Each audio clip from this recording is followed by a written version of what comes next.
What's going on? We're live in New York City. It's Kevin Kenny, the Build series, and sitting to my side is a gentleman with a brand new record out called I vs. I. You want to sneak in? Sneak in, sneak in. This never happens. There he is. Proof, Alex Ebert, everybody. You and I think, face a similar dilemma. I was watching some interviews of yours. Now, my name is Kevin. It's spelled with an A. I wish it was Kevon.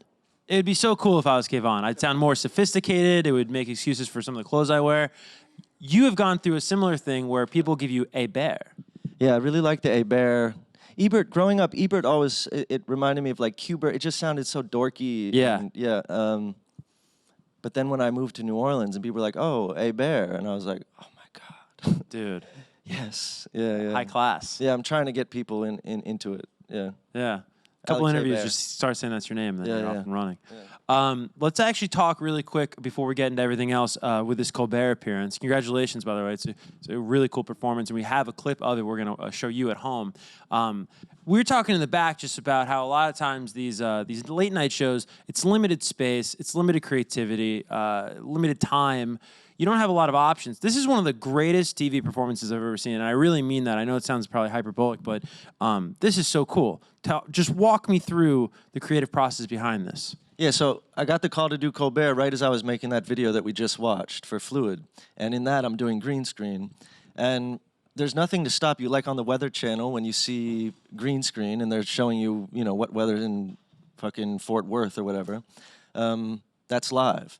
And so I realized if I was wearing a green suit and I pre-prepared all the imagery, like this is someone working out. The song is called Stronger, so I had all these sort of images of people like, you know, working out, and then just glitchy stuff to make myself sort of disappear.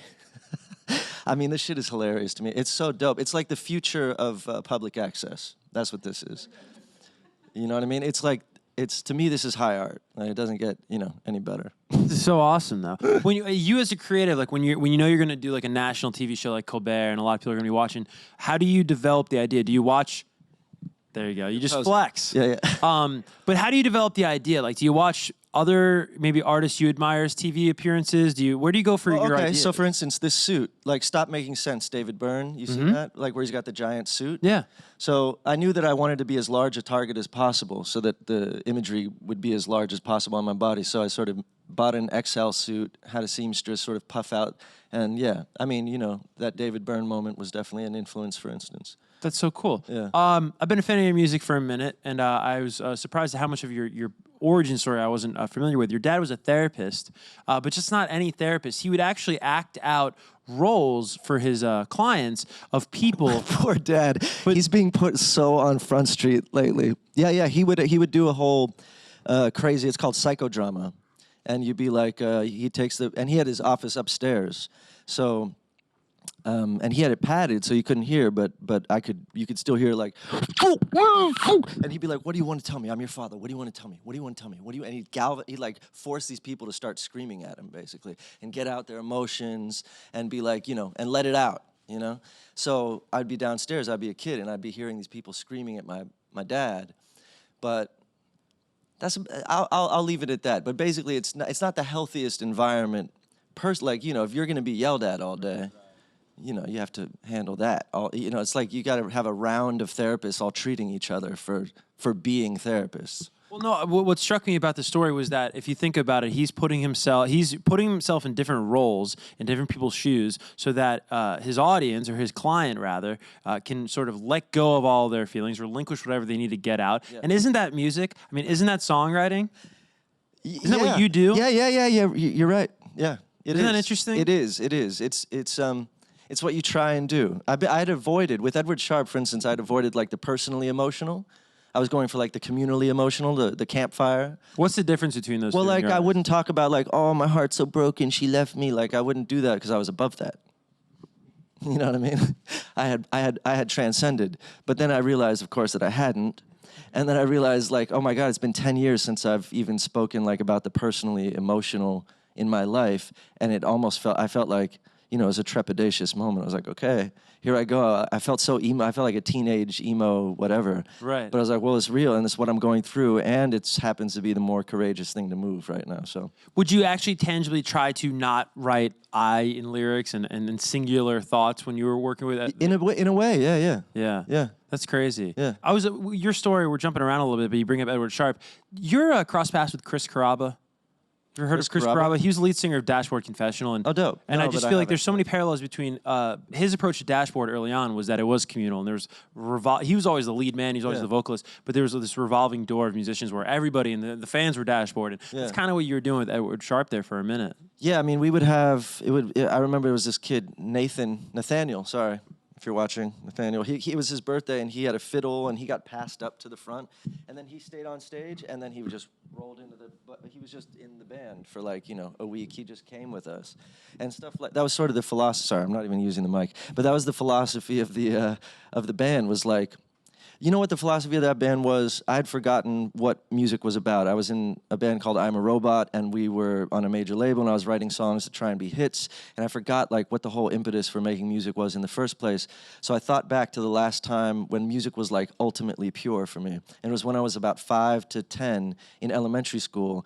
There was a music class, and it was the most raggedy shit ever. It was like, you know, singing sing-alongs, out of time, out of tune, banging on tambourines. I was like, yeah. That's what I want Edward Sharpe to be. That's what I want this band to be, just like about us and not about like unprofessionalizing professionalism, you know, getting out of that zone. Yeah. I mean, it's funny to me that more people haven't gone down that route when you think about just like the trajectory of social media. Like we are our media, we are what we consume. I mean, it's kind of really like been totally democratized, even from like filmmaking, as I'm sure you've seen in that industry. It's funny that we haven't had like a crowdsourced band yet. Do you know what I mean? Where it's just I think you just started. I mean, that should really, you know, they try and do that with like you know, people work on a track here, send it around and do that. But I think crowdsourcing bands, I mean, Chuck Berry used to not have a band. He'd just show up and it'd be whatever band in that city, and then he moved to the next city, and there's a new band. Yeah. Yeah, I think that stuff like that is in the works at some point, right? Yeah. So, yeah. Be cool. Yeah. You discover Run DMC when you're 7 years old. And I did, and I signed them when I was 7. You I discovered Run them, DMC? and I signed them. Oh, you discovered them like that? I was like, what the hell? If it wasn't for me. Yeah. That'd be a good movie. Yeah. How did you meet them? Was it Walk This Way? Were you even there before Walk This Way? No, it was a poster. It was a poster of Tougher Than Leather. And I just saw the poster. It was in my friend's room. And I was like, whatever that is. So it was the aesthetic. It was the Adidas. It was the aesthetic, the chain. but I intimated that there was something. Dude, I grew up like upper middle class. I felt like I had no. I remember. I tell this story all the time, but I used to, when I was a kid, go like this, pretend like I worked a hard day. Like when I was like young, I'd be like, oh, like a hard day, like I'm really living, and because I wanted to like manufacture hardship. I just didn't feel like I was even experiencing life. I felt like I was in a bubble. Like, how young are you when you're having these I'm like, thoughts? this is. As soon as I found out I was gonna die, it was like age 5. How'd you find out you were gonna die? I don't know. I was drawing a picture of Sitting Bull, and then I asked my dad if it was true. I don't know why it came to me, but I was like, Dad, is it true? He's like, he's a therapist, so, you know. He's like, he peered over his glass. He was doing his taxes. He's like, yes. And that was it. I was like, oh, shit. And I walked back. I kept the drawing. But, like, yeah, as soon as I was contemplating my own mortality, yeah, it all kind of conspired at the same time. But I realized that... I don't know. I just always wanted to sort of experience, you know. So I did other things. I things that, you know. I was telling someone this the other day. Total sidetrack, but like we've lost initiations, like the Vision Quest, the Walkabout, fucking whatever you have, where you like confront death as a preteen and then go on in your life after that. We have bar mitzvahs. No knock on bar mitzvahs, but like they're a fun party. But like quinceañeras, but we don't have like real. Like confrontations with death. Like kids go to the army, that's a version, but I didn't have that. Wait, did we used to have this? Well, I think that in tribal days we had we had like these sort of I was thinking like the 80s. Gangs still have it where you get jumped. No, not in the 80s. Did we used to have this? Yeah.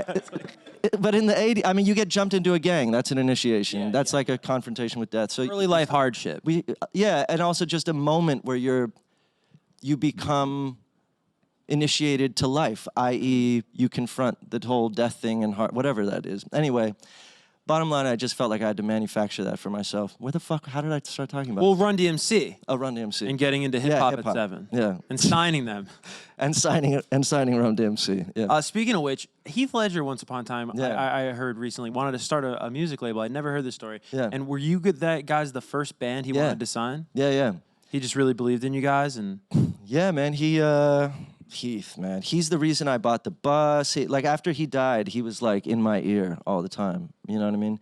I don't know if any. I mean, it sounds, you know. But if you've had someone close to you die and you feel like you've felt their presence after the fact, he was a guy who like the space between ideation and actualization was like nothing. He have an idea, be like, all right, let's go do it, and we were instantly doing it. And I was like, oh, I remember doing that when I was a kid. And so after he died, I really like took that mantle up. So he was going to do the label, so then I did the label, and then I bought a bus on Craigslist for like $9,000 and spent the rest of my money, and just I kind of like followed his edict for the rest of that. Yeah. Yeah. Are there any other people that come to mind in your life that have had that great of an impact on you? I mean, that was big. As far as people that were like close to me, it's hard because when someone dies, the impact that they have in your life sort of exponentially just like blooms, you know? They start to just like live with you. So I guess I'd say no, yeah. Yeah, sort of really large. I'm gonna fucking cry. It's just so sad, you know what I mean? Yeah. I was talking to him the night before he died, you know? We were talking about this amazing script he wanted to direct, where him and I were gonna be brothers.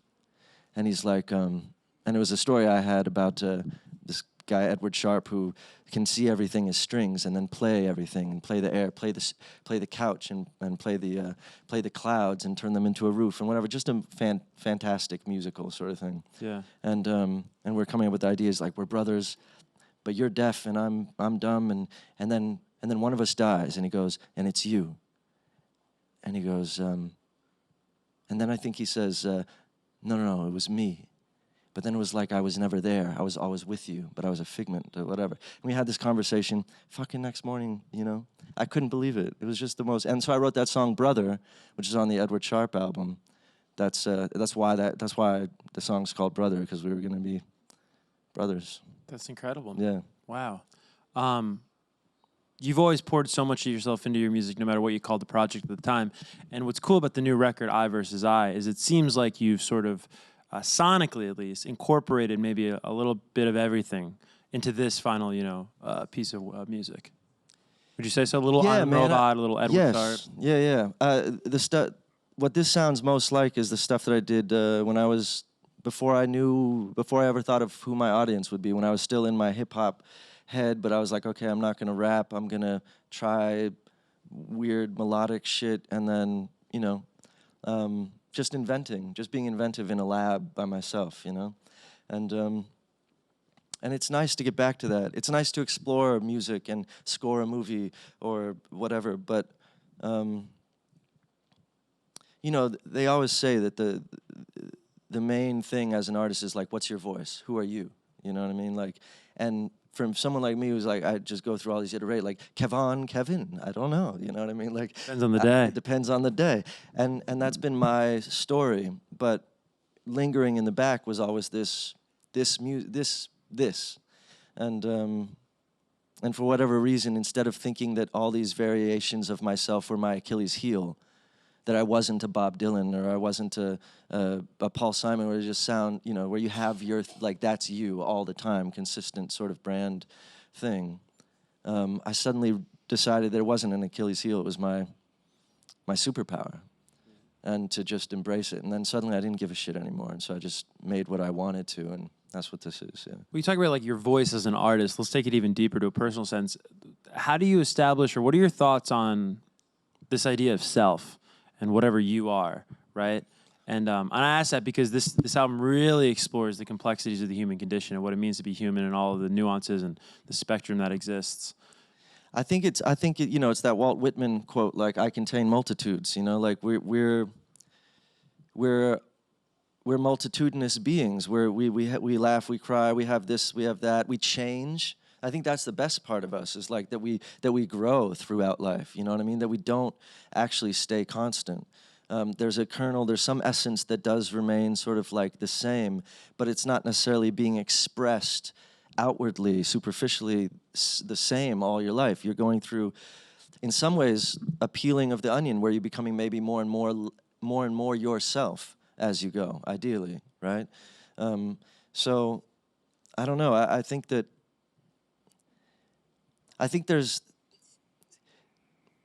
one thing that this, and part of why this is called I versus I, and expressing that sort of like I contain multitudes thing, is also the fact that, like, you know, it's gonna sound hippie as fuck, but like, it's not, for whatever reason, if it's nurture or if it's society and sort of, you know, imbibing the social anxiety of society, but self-love, like that self-critic that like keeps us in check, like really is succumbing to social anxiety and pressure all the time. Like, why am I wearing a shirt right now? Well, it's not so warm, so okay, this isn't a great example, but like, I live in New Orleans, why am I walking out with a shirt on? Like, why are any of us doing so many of the things we're doing? It's so that we can remain in the good graces of the group to which we belong. It's so we don't get ostracized. And then, you know, our biology doesn't want us to be shivering out in the cold and die like a lonely death, because that's how we're tribal, you know what I mean? Isn't that so wild? Not to interrupt, but like just No. jump in there, because I think about that a lot, of like, you know, like when we'll like fret over an email, like, oh my God, is it like, should I put 2 exclamation points? Should I do this? And then if you really boil it down, you're like, dude, you're just worried about getting exiled from a group. Yeah. That doesn't happen anymore. Right. But it's in our hardwiring, Yeah. where we're just like, we don't want to be exiled from the group. And, you know, oh my God, what if there's a terrible repercussion? Exactly. Too many exclamation points. Too many. I love the too many exclamation marks. It's true though. So anyway, somehow, for me anyway, it becomes internalized, and that fucker, that voice, like, I've dealt with depression all my life, you know, but like, suicidal depression, like suicidal thoughts. Like, I know it's like, you're not really supposed to talk about that, and if you ever tell a therapist that, like, you go to, like, you don't, never tell a therapist that you've ever had suicidal thoughts, you know what I mean? But fuck it, I'm not gonna pretend I haven't. Like, we're mortal beings, like, we could kill ourselves at any point. Like, you go through depression, you're like, well, fuck this, like, it's over, you know what I mean? And I've dealt with that so often, and I find it actually really like important and sort of liberating to talk about, part and parcel with like not mental, like debilitating mental illness, but rather just the human condition of like engagement with society and the various pressures, and then of course my job with myself is to more and more try and slough that, like shove that off of myself and be freer and freer and freer. On stage, that's the ironic, you know, sidebar, but like when you're on stage, not this stage, but although I'm being sort of myself right now, but when you're on stage and you have to perform and they think that's an act, it's not. Stage is where you've been given permission to be as free as you fucking want. On stage, you've been given permission. It's off stage that you don't really have. You have to give yourself permission all the time, and then people, you know, and suddenly you're in the matrix of the social apparatus. But like on stage, you have that time. So it doesn't matter if it's called Edward Sharp or you're donning some other hat. That's where you're free. So I think what I'm just trying to do, I think probably what we're all trying to do, is just fucking liberate ourselves from those, whatever they are, if they're old biological memories or if they're just social anxieties in real time, whatever that shit is. But give ourselves permission to live. I mean, just with so many thoughts on the human condition and the ups and downs, and you just running an entire project, really exploring that, have you been able to boil down the point of life to or at least as you define it in 2020? That's dope. I wish. Right, that would be cool. No, but just what is, do you think about that? Can you boil it down to maybe a sentence or two of just what the point of all this is, in your opinion? I have my own little thing. I don't know how well it speaks to that, but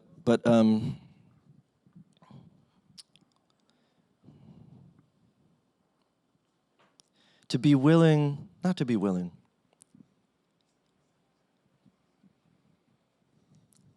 All right, I'm going to quote the Bible, all right?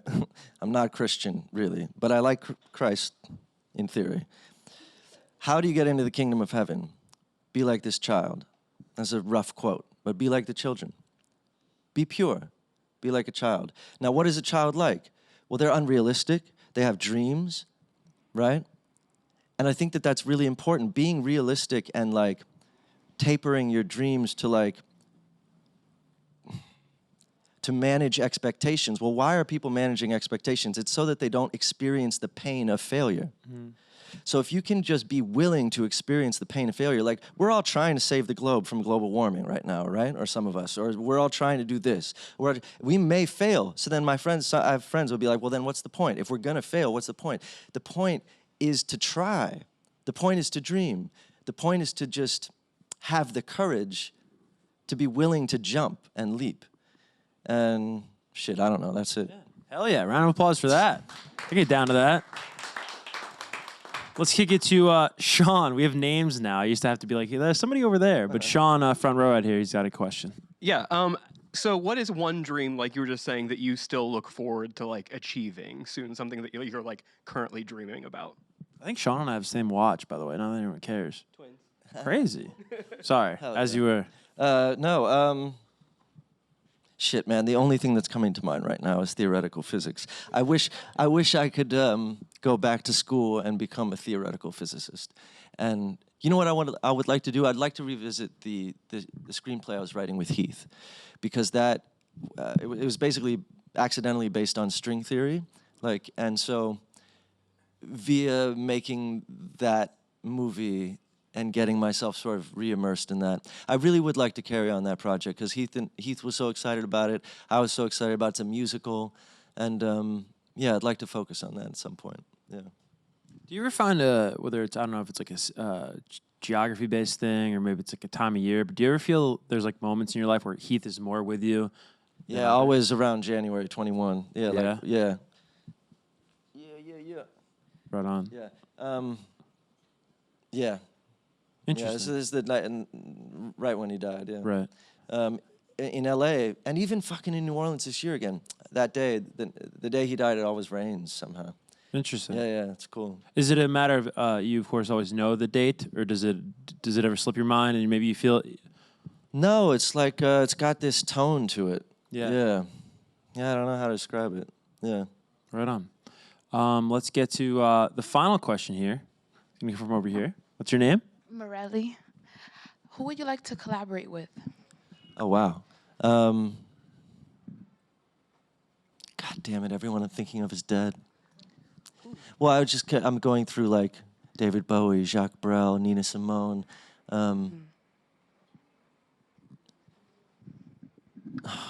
Who should I collaborate with? What's your favorite artist right now? Right now? Yeah, like who's doing the most interesting shit to you right now? Interesting shit. Well, I mean, they kind of stepped out of the game for a bit. That's fine. Frank Ocean. Hell yeah. He's been trying to fight his way back. Yeah. I guess. Great. Frank Ocean then. Yay. Yeah. yeah. Thank you. Yeah. All right, right on. We're unfortunately out of time. Alex, this is awesome. Thanks, dude. I really enjoyed this, man. The new album, I vs. I, is out. Are there tour dates or anything like that we can plug? Or working on that. Working on that. All right, that, cool. Yeah. But we can keep up to date with you. Do you know what your handle is? On Instagram? Yeah. Yeah, Oh, do you sure. have multiple? Plug them all. Yeah, sure. So Instagram, Alex_Ebert. Twitter, Alexander Ebert. Shit, I don't know the rest. That's about it. Right on. Google it. Yeah, That's Google what they can it. do. All right, thanks for watching, guys. All right.